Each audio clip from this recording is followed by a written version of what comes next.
Давайте начнем. Дима, первый вопрос ребятам будет рассказать коротко о своей команде. Alors, la Ghost Company, elle a été créée en 2001 par les anciens de la Ghost qui sont plus là aujourd'hui. C'était une petite team près de Paimpol. Ils étaient 6 ou 7. Et nous, on a intégré la Ghost Company. Donc, je dis nous, moi, Falcon et BF qui est tout au fond. On a intégré la Ghost Company il y a maintenant quasiment 12-13 ans. Et aujourd'hui on l'a jamais quitté. Et voilà l'histoire. Maintenant au niveau de la compétition c'est simple. On fait vraiment de la compétition depuis 3 ans. Et on a commencé à défier quelques teams dans le Grand Ouest et dans le reste de la France il y a 5-6 ans, mais c'était pas du compétitif comme on l'appelle aujourd'hui. La compétition on le fait vraiment depuis 3 ans. Voilà. Maintenant, les gars, on raconte présentation de chaque joueur. Ok, très bien. Donc moi, je suis Julien Boquet, 36 ans. Donc je suis gérant d'un magasin d'airsoft en profession. J'ai intégré la Ghost Company il y a 15 ans maintenant. Je fais de l'airsoft depuis 17 ans. Et donc dans la Ghost depuis 15 ans au même poste. Voilà, team leader de la Ghost Company. Bon, moi, c'est Gilmar Régis. J'ai 36 ans. Je suis dans la Ghost en même temps que Julien. Et je fais du montage. Bonjour, Ronan, pseudo KV. J'ai 27 ans. Je suis le dernier arrivé dans la Ghost, ça fait 1 an que j'y suis. Et je suis là plutôt en jeu rapide. Comment on peut appeler ça? Rush. En rush, ouais, rusher. Alors bonjour, moi je m'appelle Gauthier, dans l'airsoft je suis Gado. Je fais de l'airsoft depuis... J'ai 28 ans. Je suis dans la Ghost depuis 4 ans, je fais de l'airsoft depuis une dizaine d'années. Dans la vie, je suis magasinier dans une grande usine, une grosse usine agroalimentaire. Et mon poste dans la Ghost, on va dire que c'est rusher comme KV.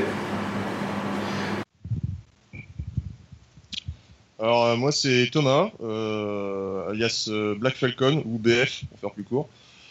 J'ai 34 ans, ça fait 15 ans comme Julien et Falcon dont je suis rentré dans la Ghost.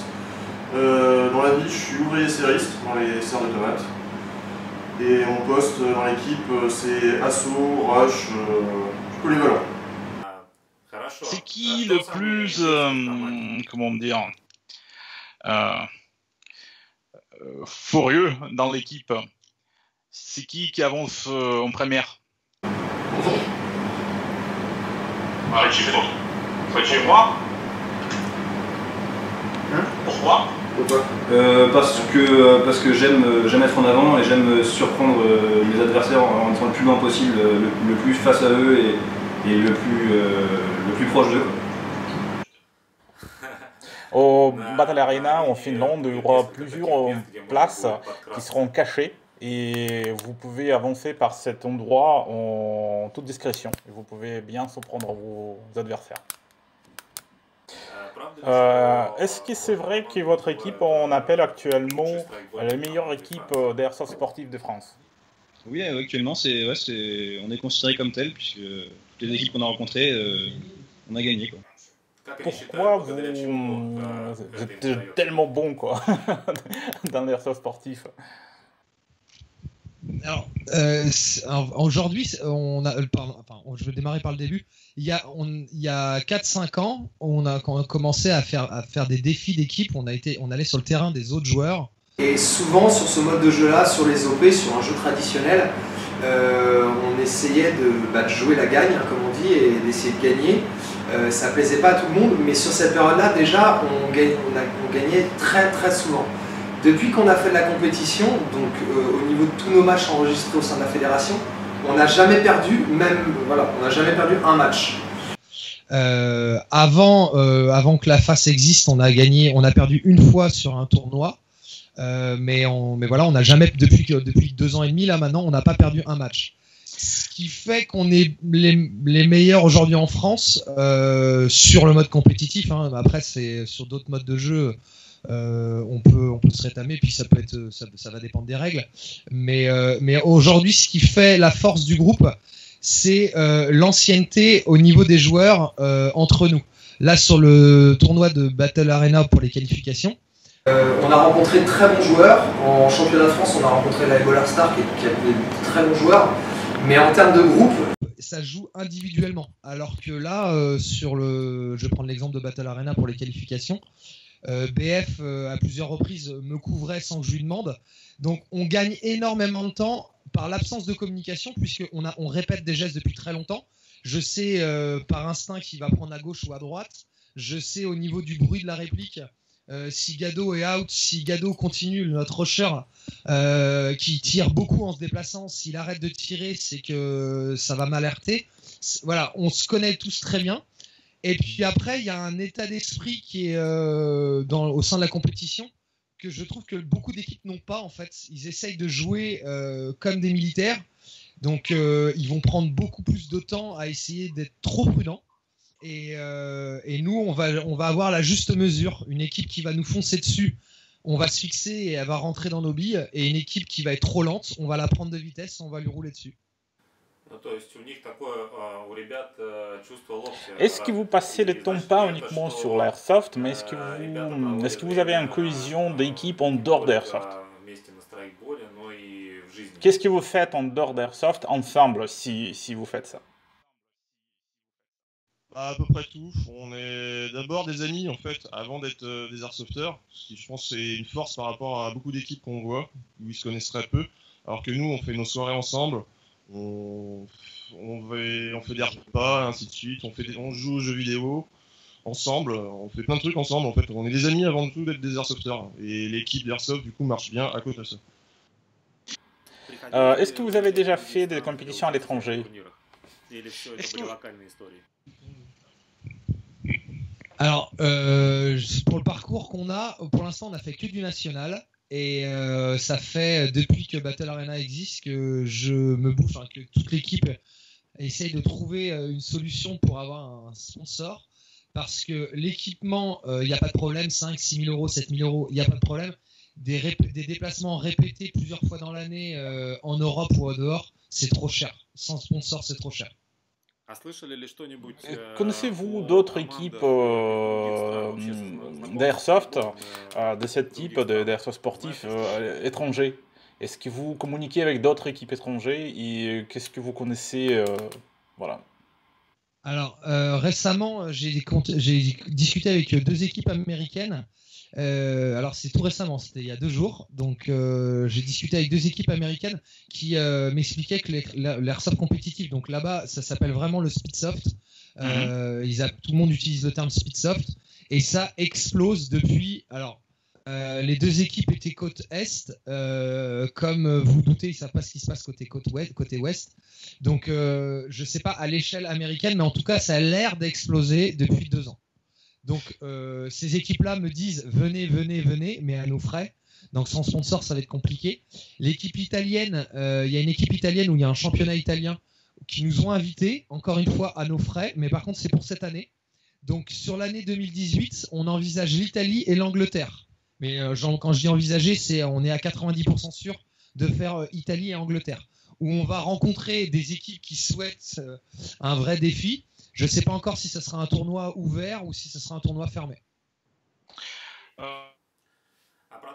Est-ce que vous avez déjà prévu quelque chose au niveau de tactique pour Battle Arena en Finlande? On a pu prévoir des choses puisqu'on s'est entraîné un petit peu sur... on s'est entraîné. La qualification était sur le même scénario, donc on l'a vécu et on prévoit des petites choses. Après, ça dépendra bien sûr du terrain. Est-ce que vous avez suivi le dernier championnat de Battle Arena Russie? Et est-ce que vous connaissez le vainqueur? C'est le bloc SSO, c'est le nom d'équipe. C'est une équipe de Moscou qui a gagné le dernier championnat qui s'est terminé le 17 décembre. Est-ce que vous avez vu des vidéos? Est-ce que vous avez étudié ces tactiques? Est-ce que vous avez prévu quelque chose pour ça? Alors, personnellement, j'ai vu toutes les vidéos qui sont en ligne sur la chaîne Battle Arena, la chaîne YouTube de Battle Arena.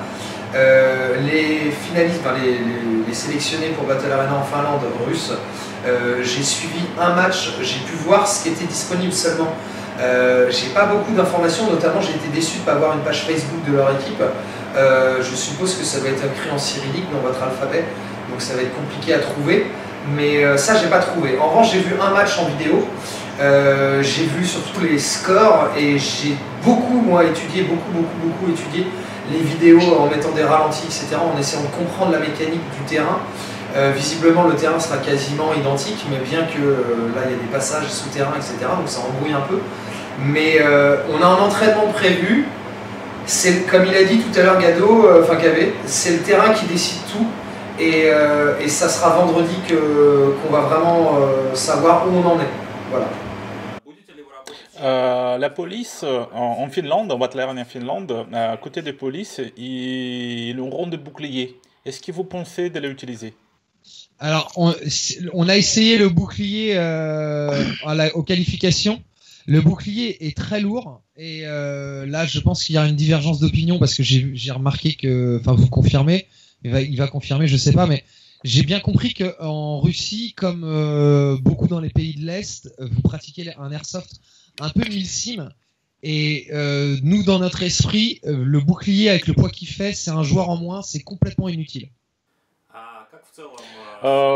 Quoi pensez-vous par rapport au nouvel scénario et surtout le système de compte des briques? C'est-à-dire, les gagnants, ils ne se représentent pas par les vainqueurs de match, mais par la quantité des briques. Qu'est-ce que vous pensez de ce système? On pense que c'est intéressant, même si au début, on ne l'avait pas bien pris en compte, dans le sens où on n'était pas en avance lors des qualifications sur les briques par rapport aux autres équipes.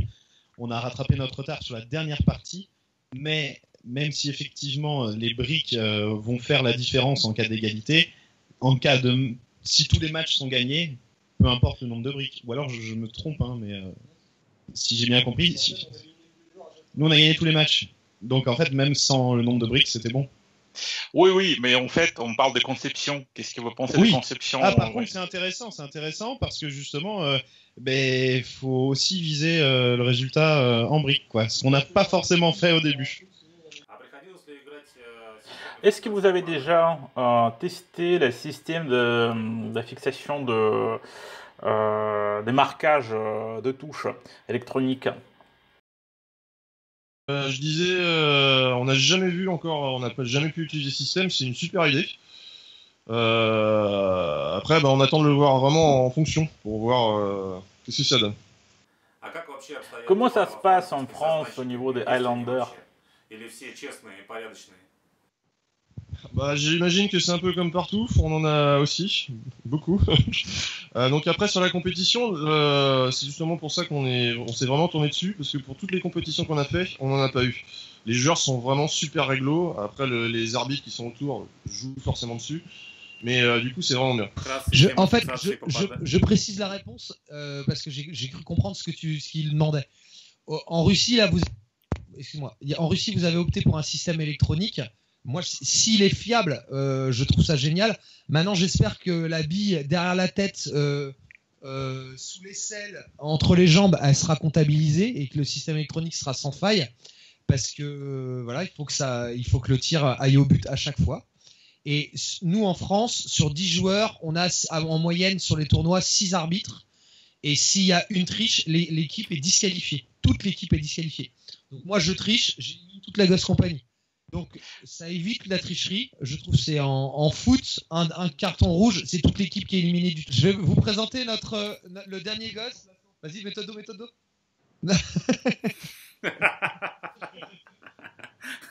Alors ça c'est Ed, c'est le 6e. Dans la gosse on est 6. Et il va faire le voyage avec nous parce que s'il y a un blessé, on n'a pas envie d'être éliminé sur une disqualification. Donc sur un abandon en tout cas. Donc du coup voilà notre remplaçant. Il est gosse depuis aussi longtemps que moi, aussi longtemps que BF et Falcon. 10 ans, voilà. Non, maintenant elle veut sur la caméra, chaque personne dise très court pourquoi il va au Battle Arena Finlande. Alors moi personnellement, ça fait 15 ans que je me dis je veux rencontrer dans ma vie le meilleur joueur du monde. Donc je vais écumer la planète pour rencontrer les meilleurs joueurs du monde et m'affronter aux meilleurs joueurs du monde. Voilà. C'est mon objectif personnel. Мы это обеспечим. On va faire ça. Prochain? On y va pour gagner. Pour vivre une putain d'expérience et casser des culs. Ouais, pareil, pour me mesurer aux autres et voir si on est effectivement si bon que ça ou si... Prochain. Pareil, pour voir les meilleures équipes qu'on peut rencontrer et si jamais on perd, bah, qu'on s'améliore parce qu'on veut vraiment progresser. Bah, un peu pareil que les collègues, voir ce qu'on vaut et voir ce que les autres valent. Et puis se jauger et ressortir grandi ou non en fait de cette expérience. Et puis on verra ce que ça donnera. Спасибо. Хотите ли вы что-то передать командам, вашим соперникам будущим? Merci beaucoup. Est-ce que vous voulez dire quelque chose à vos futurs adversaires? Bonne chance. Bonne chance. Удачи вам, ребята. Merci beaucoup. Merci. Merci. See you. Bye bye. Bye bye. See you.